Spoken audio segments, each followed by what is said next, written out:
এখন যে মেন কাজ সেটা হলো এই গাছে প্রুনিং করে দেওয়া। প্রুনিং কী করে করব? দেখো এই যে ডালটি রয়েছে, ধরো এটিকে যদি আমরা 4 ভাগ করি, 4 ভাগের 1 ভাগ আমরা কাটবো আর বেশিরভাগটা রেখে দেবো, যাতে এই যে ঘুমন্ত যে বার্ড সেগুলি যাতে আবার জেগে ওঠে এবং এখান থেকেই যাতে নতুন ডালপালা ছাড়ে। প্রথমে দেখাচ্ছি, এই যে দেখো এই সাইড থেকে যে ডালটা উঠে গেছে সোজা মেন খাবার নিয়ে মোটা হয়ে, এটিকে আমি রাখবো না, এটিকে ওয়াটার সাকারও বলা যেতে পারে, কারণ গাছের যে মূল ডাল সেটা কিন্তু এইটা।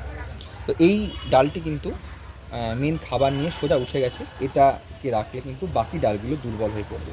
তাই প্রথমেই আমি এই একটা শেপ করে এই ডালটি কিন্তু একটু এই তেরচা করে 45 ডিগ্রি অ্যাঙ্গেলে এইভাবে কিন্তু আমি কেটে দেব। নমস্কার সুপ্রিয় দর্শক, আশা করি তোমরা সকলেই ভালো আছো এবং অনেক অনেক গাছ লাগাচ্ছ। আমরা যারা ছাদ বাগানে বিভিন্ন ধরনের ফল গাছ করি, তাদের কাছে অন্যতম একটি আকর্ষণীয় গাছ হলো রিসেন্টলি এই আপেল গাছ। বন্ধুরা, আমার কাছে নদিয়া নার্সারি কৃষ্ণনগর থেকে সংগ্রহ করা এই HRMN বা হরিমোহন 99 যে আপেল গাছ, সেটি প্রায় বছরখানেক বা তার বেশি বয়স হয়েছে। এটি একটি 8 ইঞ্চি পটে ছিল। আমি কয়েক মাস আগে এটি আমি দিয়েছি এই 12 ইঞ্চি একটি পটে ভালোভাবে খাবার দিয়ে। তারপরে কিন্তু এর যে মেন স্টেম সেটা কিন্তু বেশ হেলদি হয়েছে এবং বেশ কিছু ডালপালা ছেড়েছে। এবার এই আপেল গাছে ফল আনার বা ভালো ফলন পাওয়ার যে গুরুত্বপূর্ণ বিষয় সেটি হলো সঠিক সময়ে এই গাছকে কিন্তু প্রুন করতে হবে। আর প্রুন করার আদর্শ সময় হলো ডিসেম্বরের এই 2nd উইক থেকে ডিসেম্বরের 4th উইক, মানে ডিসেম্বরের একদম শেষ যে সপ্তাহ। এই গুরুত্বপূর্ণ সময়ে আপেল গাছকে যদি আমরা প্রুনিং করতে পারি এবং তার 15 দিন পর যদি আমরা ভালো খাবার দিতে পারি, মানে 0050 বা যেটা SOP বলছে সালফেট অফ পটাশ, সেটা যদি আমরা দিতে পারি তাহলে আশা করা যায় নতুন নতুন কিন্তু ডাল বেরোবে এবং সেই ডালে থাকবে ফুল। আর যত পরিমাণে ফুল থাকবে তার মানে ধরে নিতে হবে এখানটায় সেখানে ফল কিন্তু আমরা পাবো। তো আমার এই যে গাছ, আশা করব এখানে বেশ কিছু ফল এবার আমি হয়তো পাবো। তার জন্যেই এই মুহূর্তে আজকে ডিসেম্বরের 14 তারিখ, 2nd উইক, তো এই সময় কিন্তু আমাকে এই প্রুনিংয়ের গুরুত্বপূর্ণ কাজটি এখনই করতে হবে। দর্শক, আমরা জানি যে বেশ কিছু ভ্যারাইটির আপেল গাছ আমাদের এই নদিয়া বা এই গাঙ্গেয় সমভূমি অঞ্চলেও কিন্তু এখন সম্ভব হচ্ছে, কারণ বেশ কিছু ভ্যারাইটি যাদের চিলিং যে ওয়েদার, তার রিকোয়ারমেন্ট টাইম কিন্তু অনেকটা কম। মোটামুটি 10 দিন যদি ওয়েদার 7-8 ডিগ্রি এই গাছ পায় তাহলে কিন্তু এই গাছে ফুল ফল সবই আসে। তো সেক্ষেত্রে এই HRMN 99 বা হরিমোহন 99 এর পাশাপাশি আন্না ভ্যারাইটি রয়েছে, গোল্ডেন ডরসেট ভ্যারাইটি রয়েছে, এগুলি কিন্তু আমাদের এই ওয়েদারের জন্য ফ্রুটিংয়ের ক্ষেত্রে বেশ সুইটেবল এবং টেস্টিও হয়। আমরা দেখেছি বেশ কিছু গ্রোয়ার, বেশ কিছু বাগানে কিন্তু নিজেদের বাগানে আমাদের এই সমস্ত এলাকায় আপেল ফলিয়ে আমাদেরকে তাক লাগিয়ে দিয়েছেন। আমার এই আপেল গাছে কিন্তু বেশ কয়েকটি নতুন ডাল তৈরি হয়েছে। যে আপেল গাছের ডালটি সোজা উঠে যায় সেই ডালে কিন্তু ফুল ফল আসার সম্ভাবনা কম। যে ডালগুলি এইভাবে একটু হরাইজন্টালি থাকে বা একটু বাঁকা থাকে সেখানে কিন্তু ফ্রুটিংয়ের সম্ভাবনা বেশি।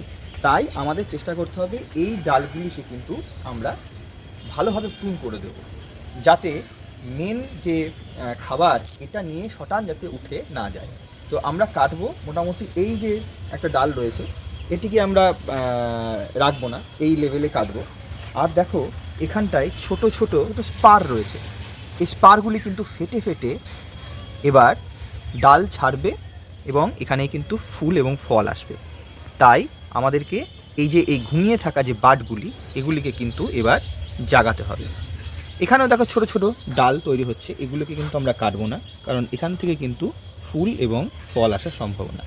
এবার এই যে আমরা ডগাগুলি দেখছি, যেহেতু এই গাছ এখন ডরমেন্সিতে রয়েছে, এরপরে কিছুই পাতা থাকবে না, মোটামুটি জানুয়ারির প্রথম দিকে সমস্ত পাতাই প্রায় পড়ে যাবে। তার আগে কিন্তু আমাদের এই প্রুনিংয়ের কাজটা সেরে নিতে হবে। আমি এইখানটায় এই 12 ইঞ্চির পটে যে এই গাছটি তৈরি করেছি, এখানটা কিন্তু আমি মোটামুটি ধরো মাসখানেক আগেই, মানে ডিসেম্বরের অনেক আগেই নভেম্বরের মাঝামাঝি সময়ে ভারী খাবার দিয়েছি, যেটা হলো জৈব মিশ্র সার। এখন চলবে শুধু জল। ডিসেম্বরের 15 তারিখ পর্যন্ত একদম শুধু জল ছাড়া আর কিছুই দেবো না। ডিসেম্বরের 15 তারিখে দেবো আমরা 0050 বা সালফেট অফ পটাশ। তাতে কিন্তু ফলের বা এই ফুলের আসার সম্ভাবনা তৈরি হবে।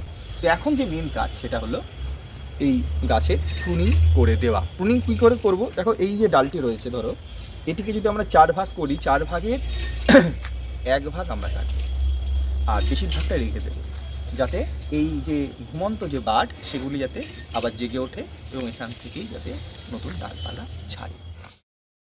প্রুন করার জন্য যে টুলটি আমরা ব্যবহার করব, অবশ্যই এটিকে আমরা এই রকম একটি সলিউশন দিয়ে, হাইড্রোজেন পারঅক্সাইডের একটি সলিউশন রয়েছে, এটাকে দিয়ে আমরা ভালোভাবে কিন্তু স্টেরিলাইজ করে নেব। স্টেরিলাইজ করে নিলে কি হবে, যে ফাঙ্গাস লেগে যে ডালি যে ডাইব্যাক তৈরি হয়ে যায় সেটা কিন্তু হবে না। তো এটা খুবই গুরুত্বপূর্ণ ব্যাপার। তো অবশ্যই এটাকে অ্যাভয়েড করলে চলবে না। যখনই আমরা কোনো কাটিং টুল নেব গাছ কাটার ক্ষেত্রে, ডাল কাটার ক্ষেত্রে, অবশ্যই কিন্তু ভালোভাবে এটাকে আমি স্টেরিলাইজ করে নেব। তোমাদের কাছে যদি হাইড্রোজেন পারঅক্সাইড না থাকে, বাড়িতে যে হ্যান্ড স্যানিটাইজার রয়েছে সেটা দিয়েও কিন্তু খুব ভালো কাজ করা যেতে পারে। এবার এই কাটিং টুলটাকে একটু হাওয়ায় শুকিয়ে নিতে হবে। প্রথমে দেখাচ্ছি, এই যে দেখো, এই সাইড থেকে যে ডালটা উঠে গেছে সোজা মেন খাবার নিয়ে মোটা হয়ে, এটিকে আমি রাখবো না। এটিকে ওয়াটার সাকারও বলা যেতে পারে, কারণ গাছের যে মূল ডাল সেটা কিন্তু এইটা। তো এই ডালটি কিন্তু মেন খাবার নিয়ে সোজা উঠে গেছে, এটাকে রাখলে কিন্তু বাকি ডালগুলো দুর্বল হয়ে পড়বে।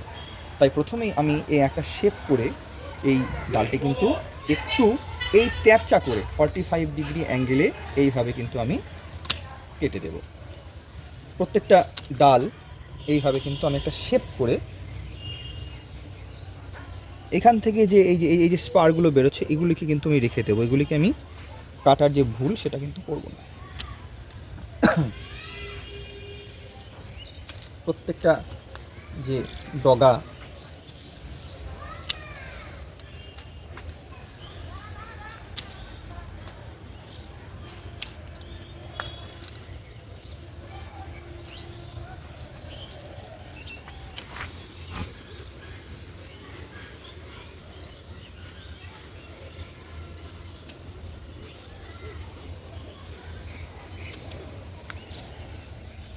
বন্ধুরা দেখো, এই গাছটিকে কিন্তু প্রুনিং করে দেওয়ার পরে এই রকম একটা শেপ দাঁড়ালো। বিভিন্ন রকমভাবে শেপ দেওয়া যায়, পিরামিড শেপ থেকে শুরু করে উল্টো আমব্রেলার মতন শেপ সব রকমের দেওয়া যায়। তো আমার মনে হলো যেহেতু খুব বেশি ডাল নেই, তাই এই রকম একটা মোটামুটি শেপ দেওয়া হলো। এবার যেটা খুবই গুরুত্বপূর্ণ কাজ, এই যে কাটিং যে জায়গাটা হলো এটাতে কিন্তু অবশ্যই ফাঙ্গিসাইড এবং অ্যান্টিব্যাকটেরিয়ালের একটা পেস্ট দেওয়া উচিত।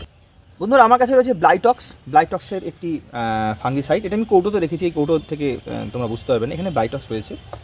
আর এখানটায় রয়েছে সেই অ্যান্টিব্যাকটেরিয়াল বা প্ল্যান্টোমাইসিন ওষুধ। এটি আমরা অ্যাকচুয়ালি এখন একটা পেস্ট করে দেবো, তো তাই একটু ডিপ তৈরি হবে।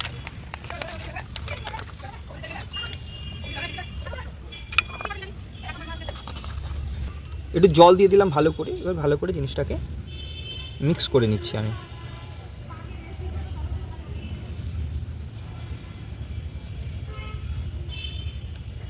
এই যে পেস্ট তৈরি হলো, এইটাকে আমরা ভালোভাবে যেখানটায় আমরা কাটিং করেছি সেখানটায় ভালো করে আমি এখানটায় কিন্তু পেস্ট করে দেবো।